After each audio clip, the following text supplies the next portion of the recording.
Welcome to till movies, जहां पर होती है हर मूवी एक्सप्लेन। तो इस फिल्म की शुरुआत में ताइवान के एक शहर में एक्सचेंज स्टूडेंट जिसका नाम लूसी है, वो अपने बॉयफ्रेंड से बाहर बहस कर रही होती है, जिसके साथ वो सिर्फ एक हफ्ते से है। रिचर्ड चाहता है कि लूसी उसके लिए एक काम पूरा करे, जिसमें एक आलीशान होटल में जाकर मिस्टर चैंग को एक सूटकेस देना है। लूसी समझ नहीं पाती कि अगर ये काम इतना ही आसान है तो रिचर्ड खुद क्यों नहीं करता, लेकिन रिचर्ड उसे ना तो कोई जवाब देता है और नहीं बताता है कि उस सूटकेस में क्या है। वो मानता है कि उसे इसके लिए अच्छा पैसा मिलेगा और वो ये भी कहता है कि वो उस पैसे में से भी लूसी को कुछ हिस्सा देगा, लेकिन लूसी को शक होने लगता है कि इतनी छोटी सी बात के लिए इतना पैसा क्यों मिल रहा है और वो वहाँ से जाने की कोशिश करती है। बेबस होकर रिचर्ड लूसी की कलाई को सूटकेस से बांध देता है और कहता है कि चाबी सिर्फ मिस्टर चैंग के पास है, इसलिए उसे यह डिलीवरी करनी ही होगी। घबराई और डरी हुई लूसी होटल में दाखिल होती है और मिस्टर चैंग के बारे में पूछती है, जबकि रिचर्ड बाहर से उसे देख रहा होता है। रिसेप्शनिस्ट कमरे में कॉल करता है और फिर अचानक टेंशन में आ जाता है और लूसी से कहता है कि यहीं पर रुको।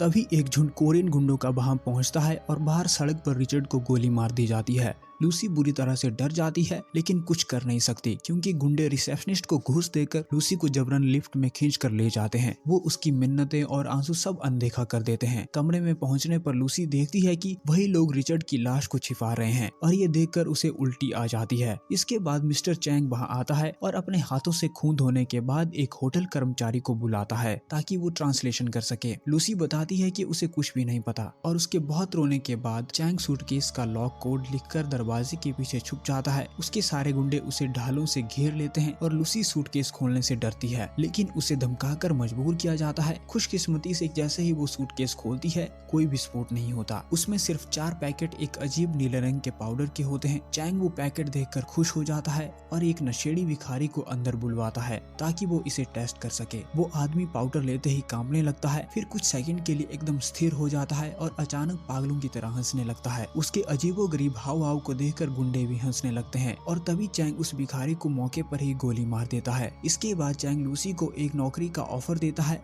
लेकिन जब लूसी मना करती है तो गुंडे उसे बेहोश कर देते हैं। उधर पेरिस में प्रोफेसर नॉर्मन एक लेक्चर दे रहे होते हैं, जिसमें वो इंसानों के दिमाग की उपयोगिता पर बात कर रहे होते हैं। ज्यादातर जानवर अपने मस्तिष्क का केवल 3 से 5% हिस्सा ही इस्तेमाल करते हैं, जबकि इंसान 10% यूज करते हैं। इसी वजह से इंसान ने विकास किया है और विज्ञान को अपनाया है। केवल एक जानवर ऐसा है जो इससे ज्यादा दिमाग इस्तेमाल करता है, वो है डॉल्फिन। ये अपने 20% दिमाग से इकोलोकेशन जैसी क्षमताएं विकसित कर चुकी है। प्रोफेसर बताते हैं कि इंसान अमरता या फिर प्रजनन के जरिए समय पाने में ज्यादा दिलचस्पी रखते हैं ताकि ज्ञान अगली पीढ़ी को दिया जा सके, और अगर इंसान अपने दिमाग का ज्यादा हिस्सा इस्तेमाल करना सीख जाएं तो वे बाहरी जानकारी तक पहुंच सकते हैं और दूसरों पर नियंत्रण भी हासिल कर सकते हैं, शायद मैटर पर भी। इसके बाद सीन कट होता है और लूसी का सीन दिखाया जाता है। लूसी एक होटल के कमरे में होश में आती है और अपने पेट पर एक ऑपरेशन का निशान देखती है। साथ ही बगल की टेबल पर मेडिकल टूल्स रखे होते हैं। गुंडे उसे कपड़े पहनने को कहते हैं और उसे फिर से चैंग के पास ले जाते हैं, जो अब एक ब्रिटिश असिस्टेंट के साथ होता है जो सारी बातचीत करता है। वो आदमी समझाता है कि जो नीला पाउडर उन पैकेट्स में था उसका नाम CPH44 है और वो एक पूरा पैकेट लूसी के पेट में रख चुके हैं ताकि वो उसे एक और देश में तस्करी करके ले जा सके।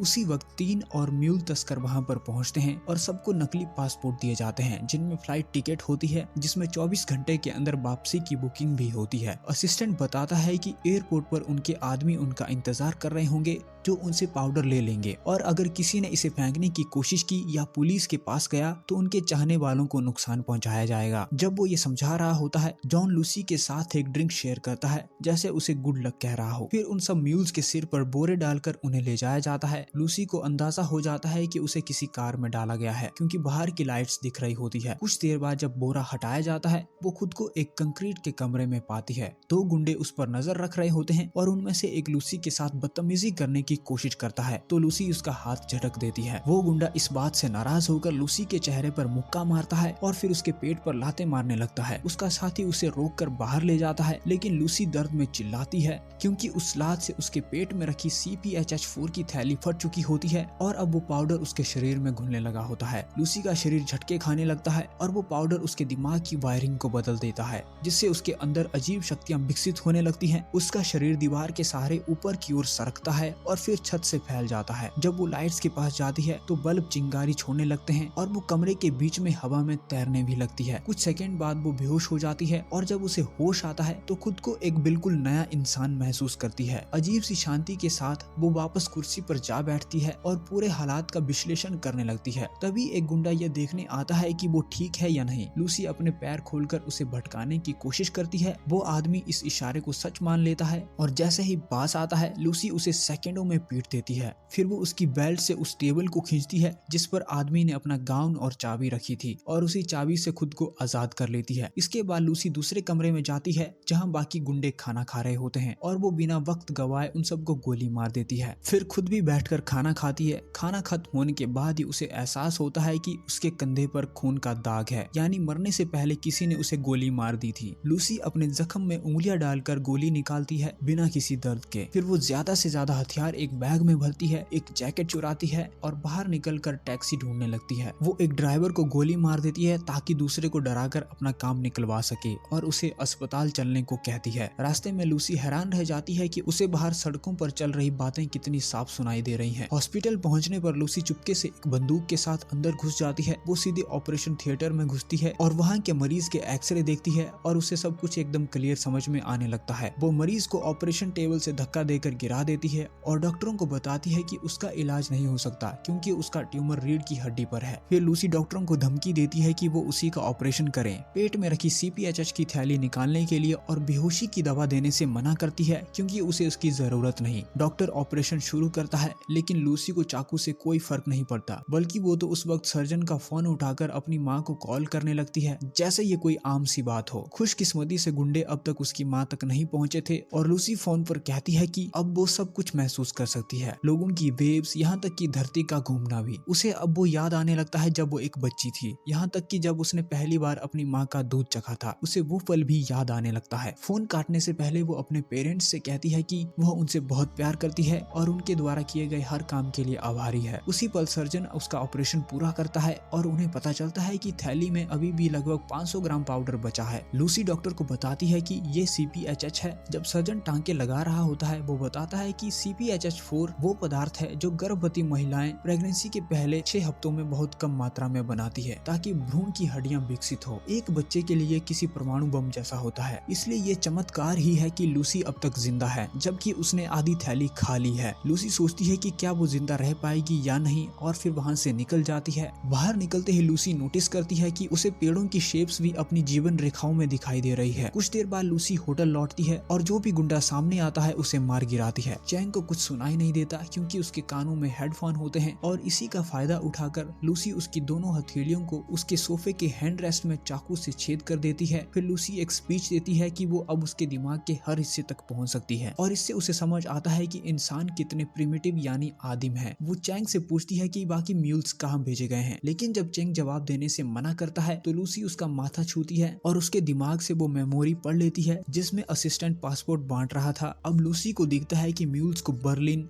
पेरिस और रूस भेजा गया है। चैंग को उसके सोफे में जकड़कर छोड़ते हुए लूसी अपने अपार्टमेंट में लौटती है जहां उसकी रूममेट उसे गले लगाकर स्वागत करती है और उस टच से लूसी को अपनी जीवन ऊर्जा भी महसूस हो जाती है। लूसी एक कंप्यूटर उठाती है और पागलों की तरह तेज स्पीड में रिसर्च करना शुरू कर देती है जबकि उसकी रूममेट कुछ बड़बड़ा रही होती है, लेकिन लूसी पहले ही जानती है कि वो क्या कहने वाली है इसलिए ध्यान नहीं देती। ऑनलाइन रिसर्च के दौरान लूसी को नॉर्मन नाम के एक वैज्ञानिक के बारे में पता चलता है जो दिमाग पर रिसर्च करता है और वो उसे कॉल करती है। वो नॉर्मन को बताती है कि उसने उसके लिखे एक एक शब्द पढ़ लिए हैं और ये साबित करने के लिए कि उसका दिमाग कितना आगे बढ़ चुका है वो अचानक उसके टीवी, फोन और हर स्क्रीन पर दिखने लगती है। अब लूसी नॉर्मन को CPHH4 के बारे में बताती है और ये भी कहती है कि उसकी थ्योरी सच है। उसने अपने पूरे दिमाग का इस्तेमाल करके कई शक्तियां हासिल कर ली है और उसका दिमाग अब विकसित हो रहा है। लूसी कहती है कि शायद उसने 24 घंटे में लोहे यानी आयरन को बना लिया है और अब वो खुद को इंसान जैसा महसूस नहीं करती क्योंकि उसमें अब दर्द या इच्छाएं जैसी चीजें बची ही नहीं है। लूसी कहती है कि उसे समझ नहीं आ रहा कि वो अपने दिमाग में जमा हो रही सारी जानकारी का क्या करें, तो नॉर्मन उसे सलाह देता है कि वो ये ज्ञान आगे बढ़ा दे। दोनों 12 घंटे बाद मिलने का फैसला करते हैं। जाने से पहले लूसी अपने रूममेट के लिए चाइनीज भाषा में एक दवा की पर्ची प्रिंट करती है क्योंकि उसे पता चल गया है कि उसका लीवर फेल हो रहा है। कुछ ही देर बाद लूसी की तस्वीरें हर न्यूज चैनल पर आने लगती है क्योंकि हॉस्पिटल के CCTV कैमरों ने उसे पकड़ लिया था। था। अब वो अपने शरीर के हर कोशिका को कंट्रोल कर सकती है, तो वो अपनी शक्ल बदल देती है और बालों का रंग बदल देती है ताकि उसे कोई पहचान ना सके। इसके बाद वो फ्रांस की पुलिस को कॉल करती है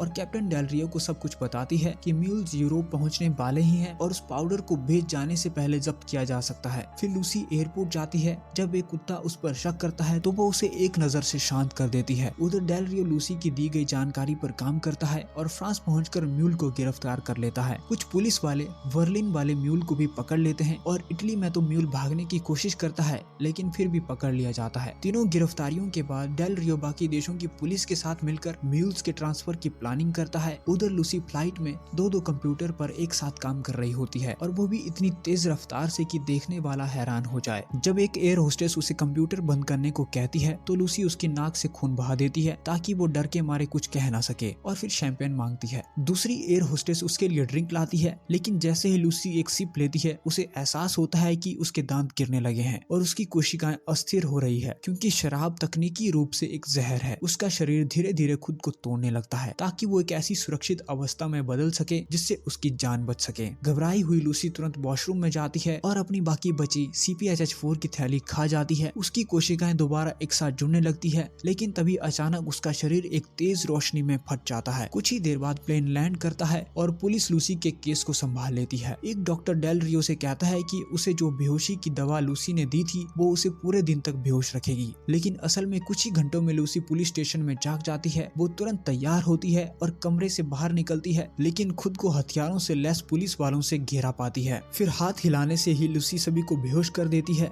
बस डेल को छोड़कर। हालांकि वो उस बंदूक से सारी गोलियां गिरा देती है। डेल कंफर्म करता है कि उसके पास भी सभी म्यूल्स हैं जिनके पास पाउडर से भरे बैग्स हैं और लूसी कहती है कि अब वो उन्हें लेगी। उधर चैंग के गुंडे पता लगाते हैं कि सारे म्यूल्स को हॉस्पिटल ले जाया जा रहा है ताकि उनके शरीर से बैग्स निकाले जा सकें। डेल लूसी को अपनी कार में लेकर निकलता है और पेरिस पार करते टाइम लूसी महसूस करती है कि उसका दिमाग लगातार विकसित हो रहा है। अब वो हवा में फैली फोन लाइन को देख सकती है और उन्हें छू भी सकती है, जब तक कि उसे चैंग के गुंडों की बातचीत ना मिल जाए। वो कार के रेडियो का उपयोग करके सारी जानकारी प्राप्त कर लेती है। भले ही बातचीत कोरियन भाषा में हो, लेकिन वो डेल रियो को कुछ नहीं बताती। चैंग के गुंडे हॉस्पिटल में घुसकर डॉक्टरों को मार डालते हैं, इससे पहले कि बैग्स निकालने का काम शुरू करें। जैसे ही एक आदमी भागने की कोशिश करता है, उसे वहीं गोली मार दी जाती है। दूसरी ओर लूसी अपनी शक्तियों से डेल रियो को यात्री सीट पर धकेलती है और खुद ड्राइविंग शुरू करती है। भले ही उसने पहले कभी कार नहीं चलाई हो, लेकिन अब वो एक्सपर्ट की तरह तेज रफ्तार में गाड़ी चलाती है। रास्ते में गाड़ियों को अपने दिमाग से हटा देती है और कई एक्सीडेंट भी करवा देती है। पुलिस पीछा करना शुरू कर देती है, लेकिन लूसी अपनी शक्तियों से उन्हें भी टकरा देती है। कुछ ही पलों में लूसी और डेल रियो हॉस्पिटल पहुंचते हैं और देखते हैं कि एक पुलिस वाले को म्यूल्स की तलाश करने पर गोली मार दी जाती है। गुंडों का लीडर पाउडर बैग्स लेकर भागने की कोशिश करता है, लेकिन लूसी एक अदृश्य दीवार बना देती है जो उसका रास्ता रोक लेती है। फिर वो अपनी शक्तियों से सभी हथियार छीन लेती है और उन्हें हवा में छत से टकरा देती है। फिर सूटकेस लेकर लीडर को वहीं पर ढेर कर देती है। सूटकेस में केवल 2 बैग होते हैं, इसलिए लूसी तीसरे म्यूल को ढूंढती है और उसके पेट से बैग निकाल कर निकल जाती है। डेल रियो को समझ नहीं आता कि लूसी को उसके जैसे आम इंसान की जरूरत क्यों है, तो लूसी उसे किस कर कहती है कि वो उससे इंसान होने का एहसास दिलाता है। जैसे ही और पुलिस वाले हॉस्पिटल में आते हैं, लूसी और डेल कार में भाग निकलते हैं। इस बात से अनजान की चैंग पास में खड़ा है और अपने आदमियों को उनके पीछे लगाता है। लूसी नॉर्मन को कॉल करती है और अंदाजा लगाती है कि वो यूनिवर्सिटी में ही होगा। इससे पहले कि वो खुद कुछ कहे, फिर वो डेल रियो के साथ वहां पहुंचती है और नॉर्मन के साथियों से मिलती है। वैज्ञानिक अपनी शक्तियों पर संदेह करते हैं, इसलिए वो एक को छूकर उसके दिमाग से उसकी पूरी जिंदगी की जानकारी बता देती है। बाहर चैंग अपनी TNG लीडर से मिलता है जो बताता है कि उसके पास अब ज्यादा आदमी नहीं बचे हैं। चैंग तय करता है कि अब उसे खुद ही लूसी को मारना होगा। यूनिवर्सिटी के अंदर लूसी महसूस करती है कि क्रिमिनल्स आ रहे हैं और डेल रियो को इलाके की सुरक्षा का जिम्मा दे देती है। फिर वो वैज्ञानिकों को वो सब कुछ बताती है जो उसने अब तक सीखा है। वो अपने शरीर और एक पेन को अपनी इच्छा से बदल देती है और समझाती है कि इंसानों ने यूनिकनेस का कॉन्सेप्ट इसलिए बनाया ताकि वो अपनी मौजूदगी को समझने लायक बना सके। मैथमेटिकल नियम झूठे हैं। इसी टाइम चैंग के गुंडे यूनिवर्सिटी में घुसकर गोलीबारी शुरू कर देते हैं। डेलियो लूसी को बताता है कि वो ज्यादा देर तक कमरे में सुरक्षा नहीं कर पाएगा, तो लूसी वैज्ञानिकों से कहती है कि पाउडर को लिक्विड बनाकर उसे सीधे उसकी नसों में इंजेक्ट करें। डेल कुछ पुलिस वालों को इकट्ठा करता है और गुंडों से भिड़ जाता है। इस बीच लूसी सभी CPHH4 के बैग्स को अपने शरीर में डालती है और उसके मुंह से रोशनी की किरण निकलती है। फिर लूसी का शरीर एक काले पदार्थ में बदलने लगता है जो कमरे की हर एक मशीन को सोख लेता है। है ताकि वो अगली पीढ़ी का एक सुपर कंप्यूटर बन सके। वैज्ञानिक देखते हैं कि कमरा एक खाली स्पेस में बदलता जा रहा है। वहीं गुंडों का लीडर रॉकेट लॉन्चर से पुलिस को उड़ाने की कोशिश करता है। इसी टाइम लूसी का दिमाग 100% क्षमता तक पहुंच जाता है। अब लूसी का दिमाग किसी भी टाइम किसी भी जगह में ट्रैवल कर सकता है, जिससे वो ह्यूमैनिटी का हर एक पल देख सकती है। बिग बैंग, डायनासोर और पहला विकसित शहर, जिसे वैज्ञानिकों ने भी लूसी का नाम दिया है। जैसे जैसे पूरा ब्रह्मांड खुद को लूसी को दिखाता है, चैंग चुपके से पीछे से उसके पास आता है। लूसी का शरीर पूरी तरह से बदल जाता है और वो अचानक अपनी कुर्सी से गायब हो जाती है, जिससे चैंग हवा में गोलियां चलाता रह जाता है। चैंग डॉक्टरों को जवाब देने के लिए मारना चाहता है, लेकिन तभी डेलरियो आकर उसे गोली मार देता है। वैज्ञानिक मुड़कर देखते हैं कि सुपर कंप्यूटर कंपन कर रहा है और नॉर्मन को एक पेन ड्राइव देता है, जिसके प्लास्टिक पर अंतरिक्ष की झलक होती है। फिर सुपर कंप्यूटर भी खत्म हो जाता है। डेलरी ये सोचने पर मजबूर होता है कि लूसी आखिर कहाँ गई। उसी टाइम उसके फोन पर एक मैसेज आता है, मैं हर जगह हूँ। और इसी मैसेज के साथ